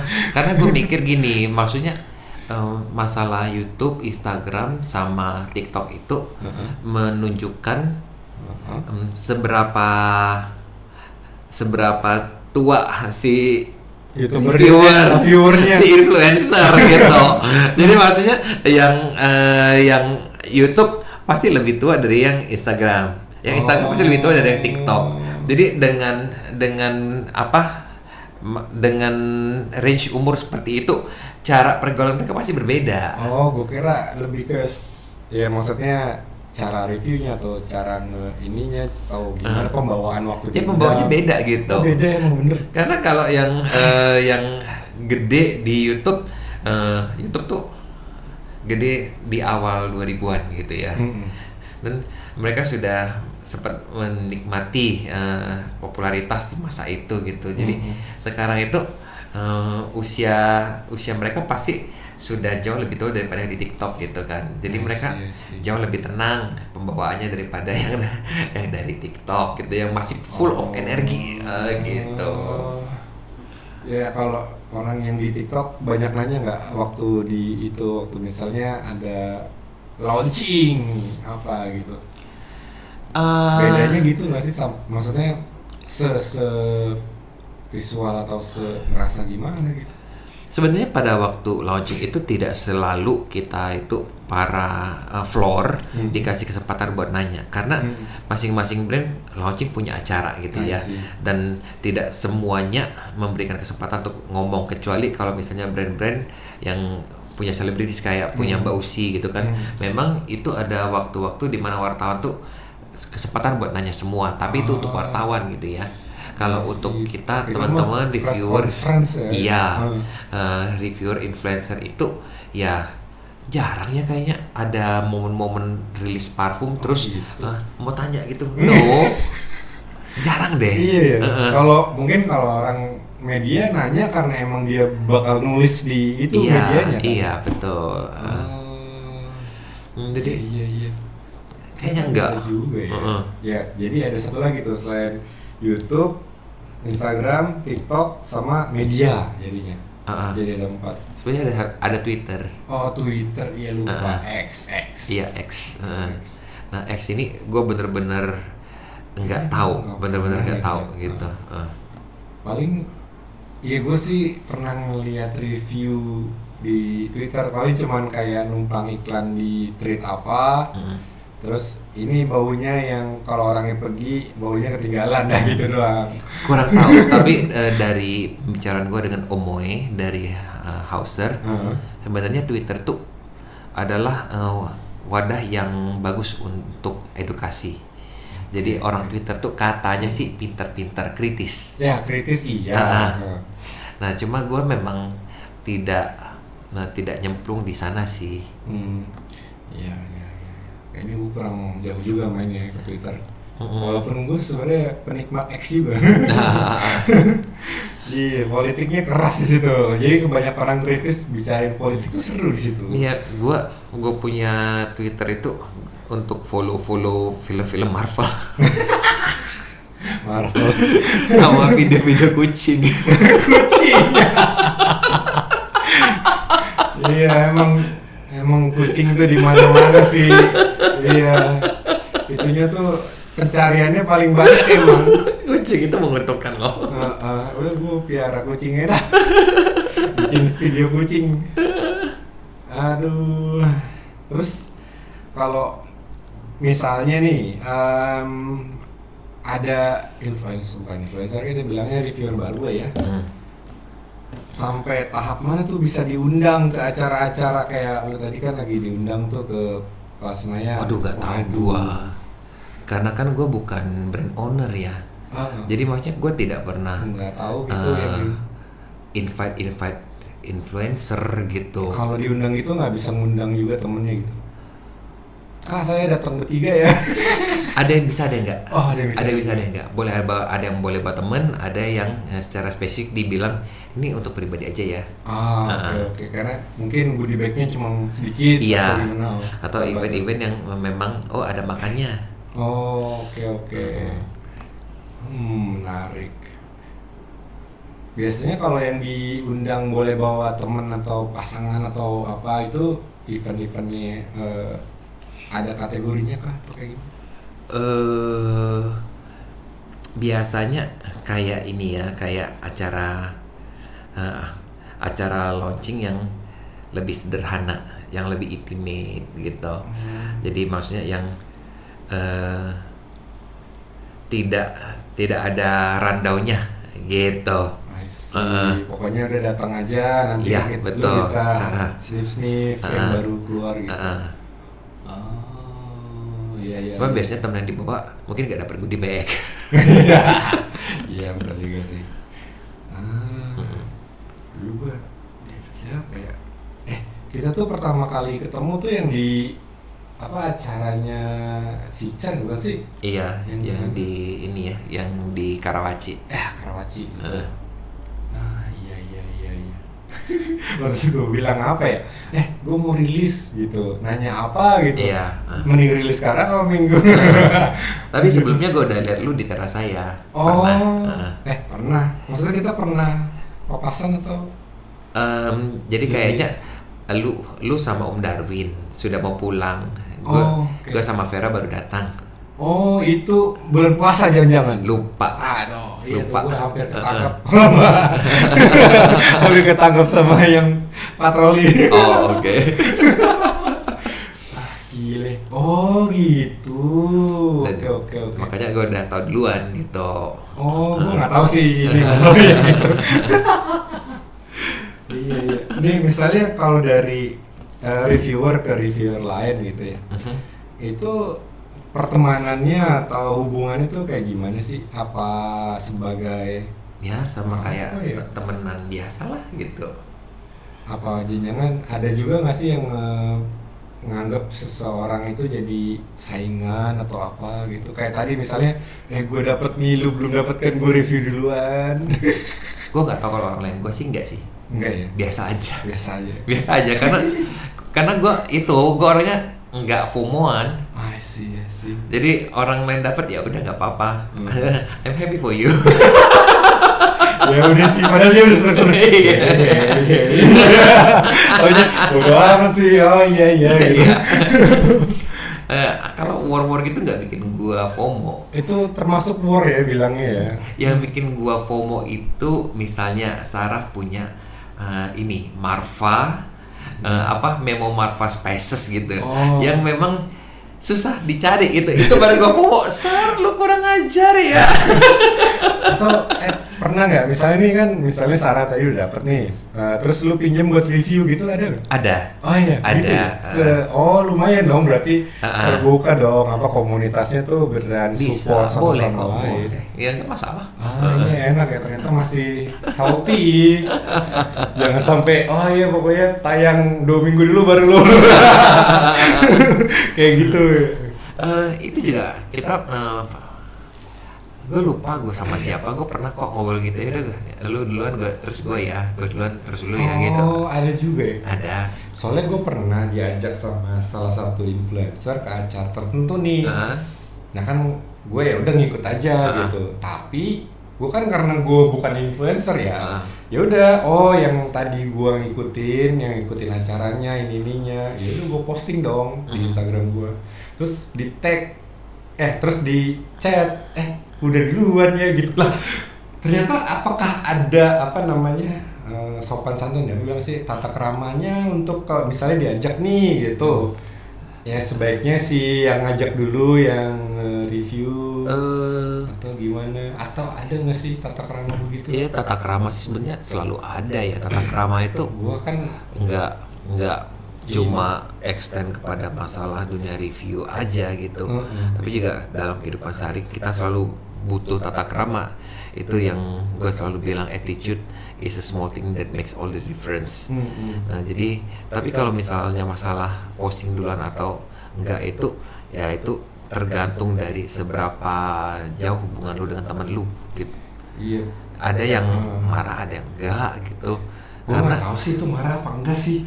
Cuman kayak gue jadi kayak jangan-jangan ada tata krama seperti ini gitu. Enggak sih, harusnya Gue enggak ada cuma sih. bilang sorry ya, soalnya kalau kelamaan gue tuh Dori gitu. Dori maksudnya gampang lupa.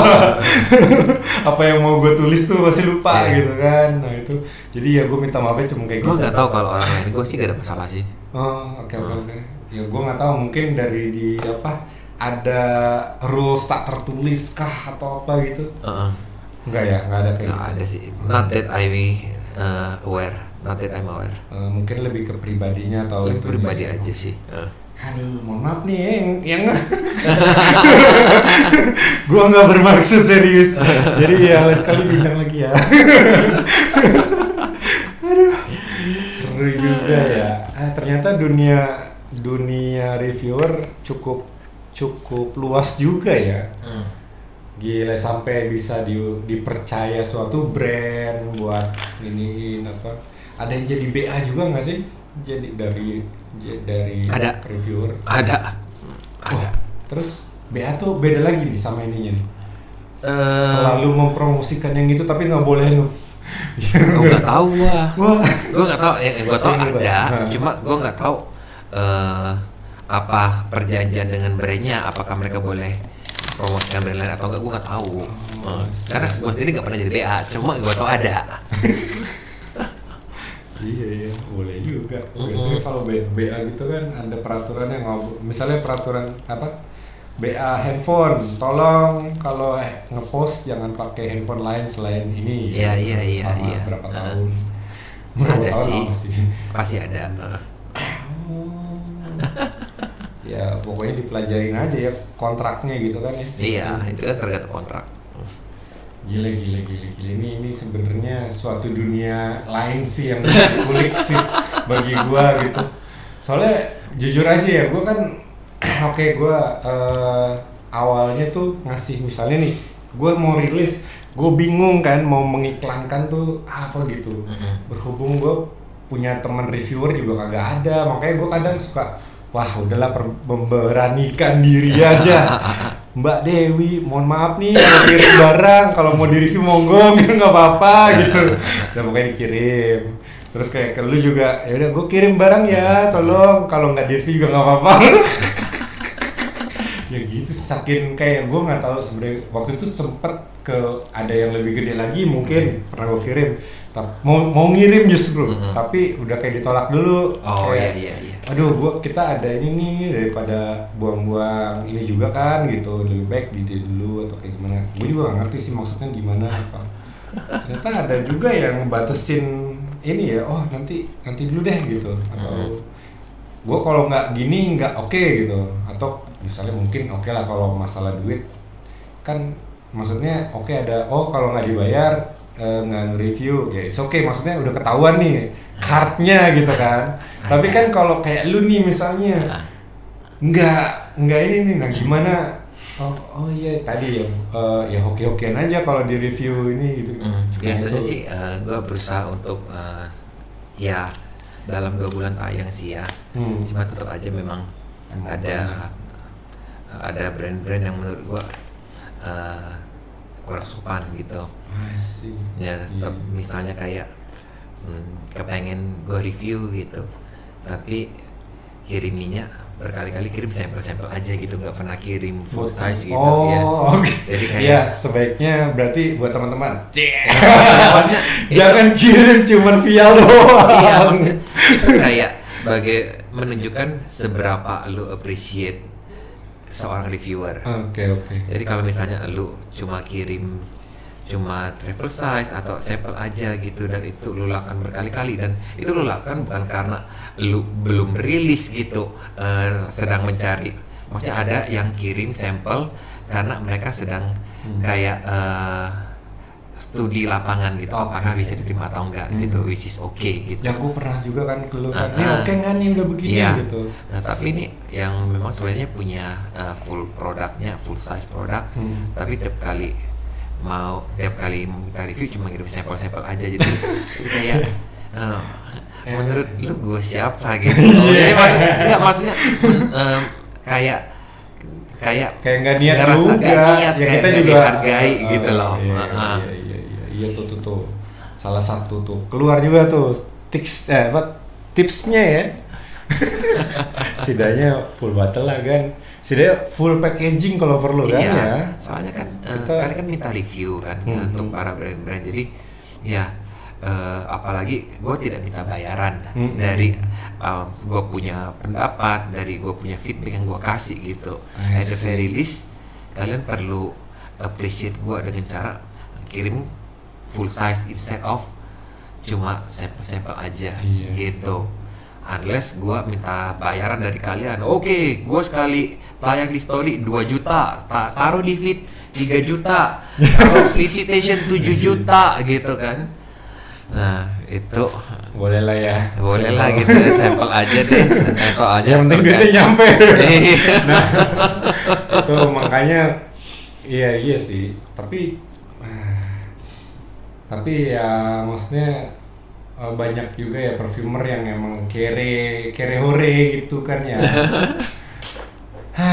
Perfumer atau brand ya maksud gue lah ya gitu, emang baru mulai banget gitu. Balik lagi show your attitude gitu, dan berikanlah penghormatan, respect kepada orang yang memang layak menerima respect tersebut gitu. Dan ya itu menunjukkan karakter lu seperti apa, dan ya itu akan menunjukkan bisnis lu ke depan modelnya akan jadi seperti apa aja.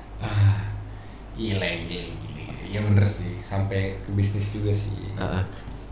Iya. Menarik. Gila. Banyak nih insight-nya nih. Setidaknya kalau nih teman-teman yang masih baru mulai tuh kan udah kasih tahu tuh gimana cara mendekatkan atau menghargai seorang reviewer. Apalagi tadi tuh, pokoknya dunia review ternyata lumayan luas juga ya gitu. Terus juga kalau ngundang gitu. Nah, nih satu pertanyaan terakhir. Oke. Kalau misalnya kan pas ada dong berarti event yang lu diundang ternyata kok gini banget ya. Tadi kan misalnya dapat vial gitu kan, nggak aduh gitu. Nah ini lu udah dapat undangannya bagus nih, ternyata pas sampai sana krik gitu nggak sih? Ada nggak kayak gitu? Jangankan yang undangannya bagus, terus produknya meh gitu ya. Nggak, maksudnya yang ngasih undangan bagus sampai sana nggak dapat produk pun ada. Nih di acara minimal misalnya lu dapat goodie bag, yang diundang dong pasti dapat goodie bag. Misalnya yang diundang aja, yang bawa teman ya temennya nggak apa-apa lah ya. Cuman kayak minimal atau apa sih? Gimana sih cara kita menghargai reviewer yang datang gitu? Kalau bikin acara nih gue nanya jujur nih, karena misalnya suatu saat nanti pasti gue akan bikin seperti itu juga kalau ngundang. Ya sebenarnya goodie bag itu kayak minimal banget gitu yang bisa kalian kasih buat undang orang-orang yang sudah menyisihkan waktunya di tengah-tengah kesibukan mereka datang ke acara lu.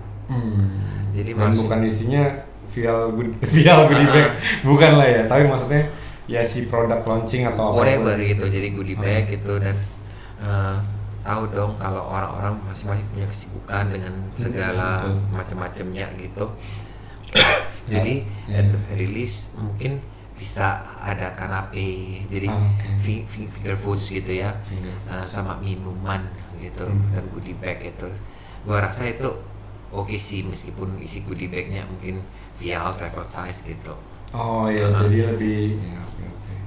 Biasanya yang kalau datang gitu ke acara tertentu diundang, yang diharapkan itu selain ya oke, misalnya kita diperlakukan pantas dengan dapat tadi yang disebutkan, terus yang diharapkan datang tuh apa, dapat product knowledge atau iya lebih kalau gua pada waktu gua datang gua tetap berharap dapat product knowledge-nya. Jadi gua berharap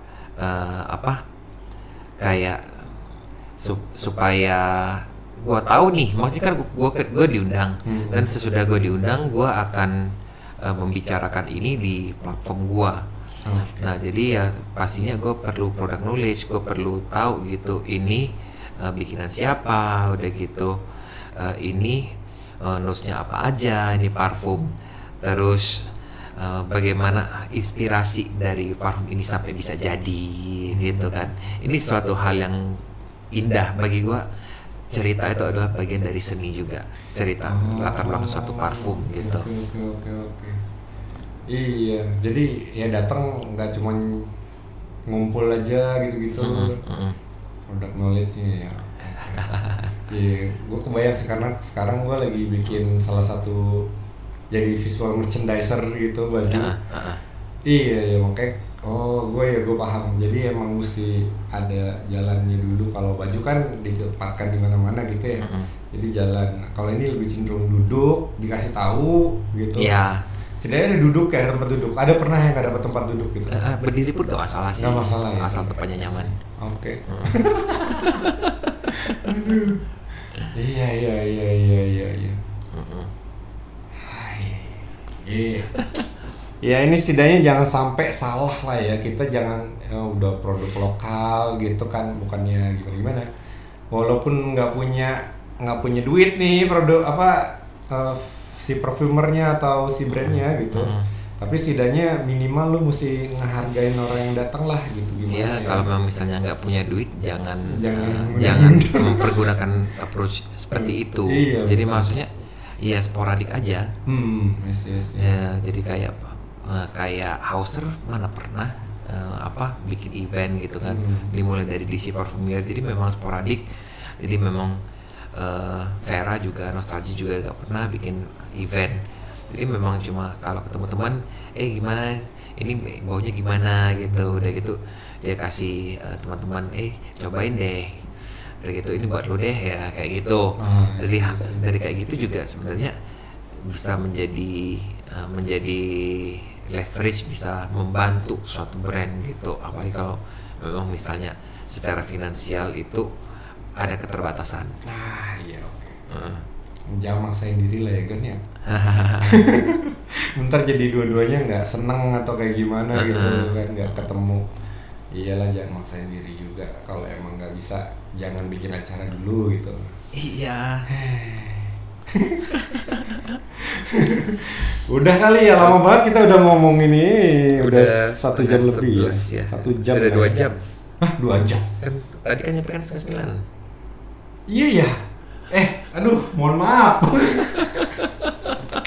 Aduh, iya. Tapi gue tadi setting dulu. Gue nggak ngeliat jam sih. Oh iya. Terima kasih banyak, Mr. Stephen. Nah ini kita tadi banyak ngomong apa aja ya.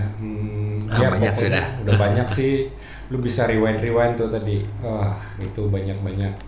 Setidaknya kalau dari sudut pandang gue ya, influencer tuh ngebantu banget buat promosi sebenarnya. Tapi kita juga sebagai brand atau perfumer yang punya dana terbatas mungkin, ya kita setidaknya mesti menghargai lah yang mau dikasih tuh atau yang diundang tuh gitu. Jadi ya jangan nuntut yang terlalu tinggi juga kalau emang lu nggak bayar. Atau mungkin ada ininya gitu ya. Tapi kalau misalnya si reviewernya emang udah punya rate cardnya gitu, ya sebaiknya ditanyain menurut gue sih, betul gak sih? Enggak ya, kalau misalnya ini rate cardnya, tapi kalau emang dia bilang oh gue nggak usah dikasih red card, ya udah jangan dipaksa juga gitu. Ya, Cuman ya intinya mau ditanyain atau nggak ditanyain itu orang yang menghubungi para influencer itu memang butuh skill, butuh ketulusan, sincerity, iya. dan butuh ini apa, attitude yang baik. Ya attitude yang baik. Kadang kan kalau namanya yang namanya bawahan nih, aduh tolong dihubungin itu ya gitu lah. Iya. Kayak nyuruhnya juga gitu lagi.